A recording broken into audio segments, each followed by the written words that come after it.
नमस्कार मित्रांनो, आपण पाहताय मानदेश न्यूज, आवाज सर्वसामान्याचा। आज आपली मानदेश न्यूजची टीम उभी आहे आमच्याच जाधववाडी गावामध्ये।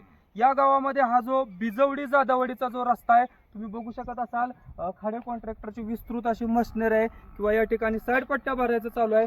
खडीकरणाचं हस्तरीकरण झाले, अजून याच्यावरती डांबार टाकायचं आहे। परंतु बिजवडी गावचे जे काय ग्रामस्थ आहेत भोसले म्हणून, त्यांनी मध्यंतरी तो जो सिमेंटचा रस्ता आहे त्याच्यावरती काय आक्षेप घेतले होते। सुरुवातीच्या काळामध्ये मानदेश न्यूजनं सुद्धा या कामावरती थोडेफार आक्षेप घेतले होते की अपुऱ्या दर्जाचं किंवा असं काय काम केलं असेल, ते जे काय असेल ते तुम्हाला पुढे दिसत असेल।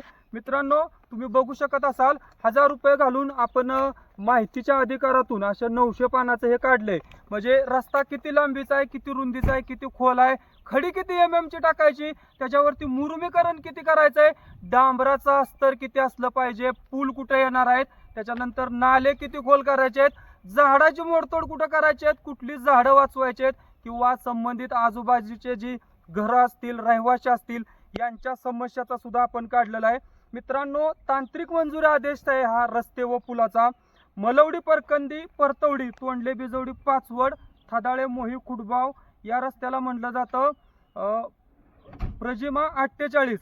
तर याच्यावरती माननीय ग्रामविकास मंत्री व आपल्या मान खटावचे पाणीदार लाडके आमदार जयकुमार गोरे भाऊ यांच्या निधीतून हे 1 कोटी रुपयाचं, 1 कोटी म्हणजे 100 लाख रुपयाचं हे काम जाधववाडी गावासाठी मंजूर झालेलं आहे।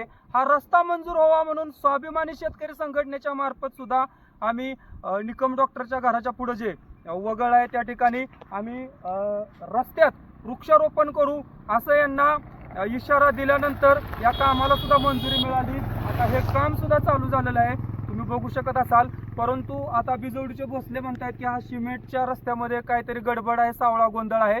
परंतु हा रस्ता कसा मंजूर आहे, काय आहे, हे सगळं या 1000 पानामध्ये माहितीच्या अधिकाराखाली आम्ही ही माहिती मागवलेली आहे। जाधववाडी बिजवडी रस्त्यावरचे जे काही शेतकरी असतील किंवा बांधव असतील किंवा भारताचा कर भरणारे जे नागरिक असतील, तुमच्या कष्टाच्या घामाच्या कराच्या पैशातून असे रस्ते बनत असतात। रस्ता झाला पाहिजे, परंतु हा रस्ता चांगला करून घेण्यासाठी सुद्धा ग्रामस्थाची, सरपंचाची, त्याच्यानंतर जे लोकप्रतिनिधी असतात त्यांची सुद्धा तेवढीच जबाबदारी असते। हे खडे कॉन्ट्रॅक्टर आहेत, त्यांनी हे काम घेतलेलं आहे। तर या कामाविषयी सविस्तर माहिती किंवा या कामाचा भांडाफोड सुद्धा मानदेश न्यूज वरती लवकरच होणार आहे। पाहत राहा मानदेश न्यूज, आवाज सर्वसामान्यांचा। मानदेश न्यूज साठी मी केशव जाधव, मानदेश न्यूज, जाधववाडी।